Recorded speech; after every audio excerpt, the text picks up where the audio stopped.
Hello guys and welcome. If you're watching this, then congratulations guys, you are in 600 level. You are in the top of your career as a medical student, so you've done really well. I hope the O&G and pediatric MD was really fun, and if you're coming from any of the other rotations, I hope 600 level is going smoothly well. So well done guys, I'm so proud of you. And now that you're in 600 level, you are closer to the end like never before. I know it's stressful, you just want to finish and go, but I want to beg you, where you are going to requires you to be prepared with some things, and that's why I'm here to guide you through these things. My name is Dr. Peter. My friends call me Dr. Piru. I'm a member of the Optimal Generis class of ILOMSA, and I'm really glad to show you and share some of my experience in surgery with you. Now in S3, let me just start off the bat. As they say on YouTube, appearance is queen, but content is king. You are going to be a house officer the next time you're going to be experiencing surgery. You have to pass the exam, and that's a very huge reason why we're doing this. But you also have to have some content, some real content. You understand? So don't just coast through this posting. Like, engage yourself in this posting. I used to advise you to put it at 60 40 70 30, the ratio of your clinical activities and your academics. Now in 600 level, the least I would advise is a strong 40% to 50% of your energy and time should 40% of your energy and time should be put into clinical activities, and then 60% to your academics. The reason why is because you actually need the surgical skills now when you leave. It's okay for you to be doing procedures in S3. Your hands should not shake so much when you are putting an IV line now. You should be able to pass a catheter, and with supervision you should be able to, as in, it's not compulsory, but it would be nice if you can pass an NG tube. I know some people, those that have been coming, the overcomers, they will be very fluent with these procedures. But those of us that have been, they have not been coming, will still have difficulties. Now this is the time to quickly catch up with these things. Before I go even to the details, let me just tell you, I used to have issues with putting an IV line, until one day I just got up early at 7 a.m. I went to the phlebotomy unit, sat down with the man, developed some rapport, and then I did phlebotomy for about 5-6 patients, and I got more confidence when I was going to the call in the evening. You understand? It makes you feel more like a surgical student. I hope this makes more sense. And then the calls should be more frequent these days. Instead of 1 or 2 a week, you can make it 3 a week now, so that you can get to probably pass a catheter for a patient that is coming in retention, probably put an NG tube for a patient with acute abdomen or obstruction, intestinal obstruction.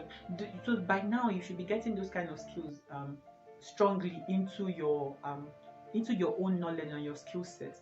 Now let's come back to S3. S3 is an 8-week surgical posting. Now at the end of the game, this time you are not just going to be taking essays and MCQs. The exam format this time is going to be traditional. It's going to be a traditional surgical exam, and what that means is that you are going to actually simulate what happens in real life. You are going to interact with the patient. You are going to clerk a patient. You are going to present that patient to your consultant, and not just present, demonstrate, or let's say discuss management alternative for the particular malady that you have clerked. So, and that is what they call long case. So you are going to have a long case where you clerk the patient, present to your consultant, and discuss management issue. That is what is called long case. And I want you to be careful. For traditional exams, clinicians are particularly sensitive to idiosyncrasies, such as having an unkempt hair. Maybe this is not the time to dye your hair. This is not the time to keep long nails when you are examining the abdomen of a patient. You understand? So those kind of tiny things, you have to be in very proper comportment. Your skirt must be hanging neatly over a neat ward coat. Your shoes must be covered. You cannot put an open toe in a surgical ward. What if something falls down? So those kind of idiosyncrasies will be very not tolerated in the exam hall. At 600 level, you would have presented not less than 10 patients in your medical career, so your fluency should be stronger now. By the way, there's something I call the perfect case.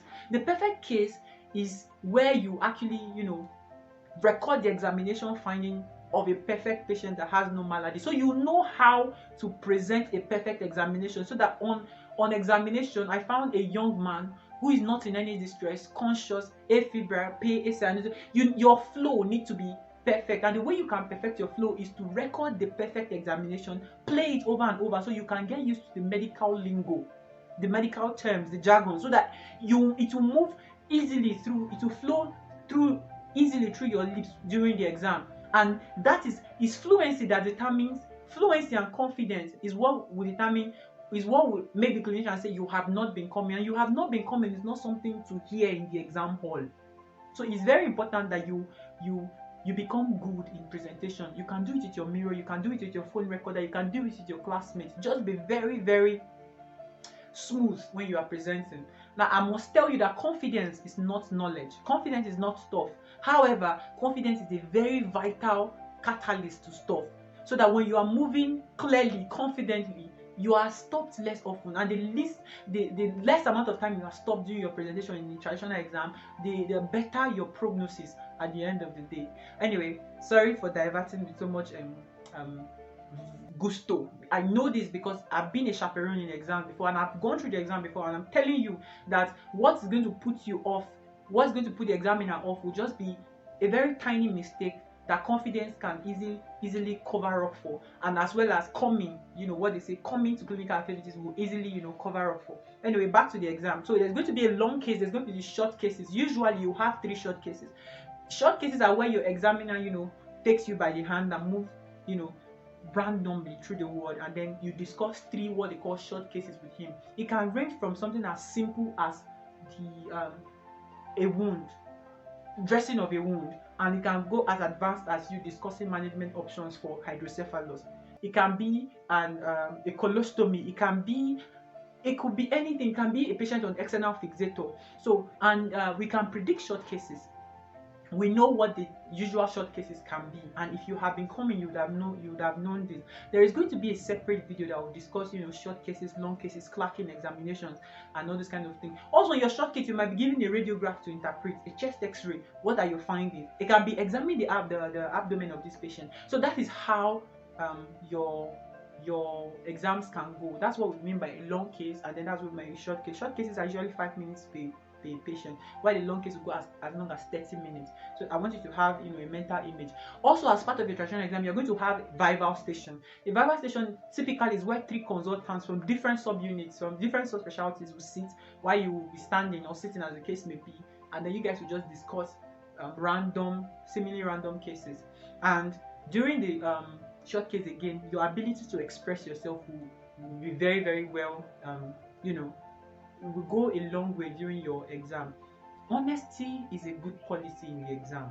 It is easier to say, I'm not sure, sir, I do not know, than to go along the line, because by the time you start guessing, they will give you more rope to hang yourself in the exam. Examiners vary. Different things are appreciated by different examiners, but one thing all clinicians distaste is dishonesty, because they pride themselves to teach you character and learning. So by dishonesty will not be tolerated. Did you do a digital register exam for this patient? Sir, I did not. Why? Sir, I did not have enough time to do it. He can walk away from you. But if you say, did you do the digital examination? You didn't do, and you said yes. So what are your findings? And in a woman, you start saying the prostrate is her. Ladies and gentlemen, you can as well leave. You have done damage to yourself. You've shot yourself in the popliteal artery. And you are strolling the desert. It's a long journey from freedom in that kind of situation. So just be careful during a traditional exam. Part of your traditional exam also is going to require you to see a few picture tests. They are going to be very easy, become a relative term, but they're going to be usually common cases that you can actually pinpoint. It might be one strange case from your special posting, another strange case from ophthalmology, one case from neurology. So, but about 5 or 10 is usually not more than 5 picture tests with a few questions. Adequate time in a very conducive environment is going to be set at the end of your S3 posting. So that is how the exam goes in S3. Additionally, the other things I think you will need will be how to clerk, the sequence of questions to go for particular common cases. We have a separate video for that already, and there is also a video that you are going to see. Is going to be how surgeons think, how you can quickly move. Is the connection actually between your clinical knowledge and your clinical findings and your skills, and how to marry them so that you can arrive at a diagnosis that is logical and that is very likely true, that can guide your investigation, so that when you are talking in the exam, you'll be smooth. Guys, 600 level is a beautiful posting. Engage yourself, is you are almost close to the end now, and I know nothing can stop you. So press on the pedal, put the pedal to the metal till the end. So see you on the other side, and hopefully we'll be in a word round together very soon. Thank you very much and have a wonderful day. Don't forget to share with your classmates if you enjoyed this. Cheers.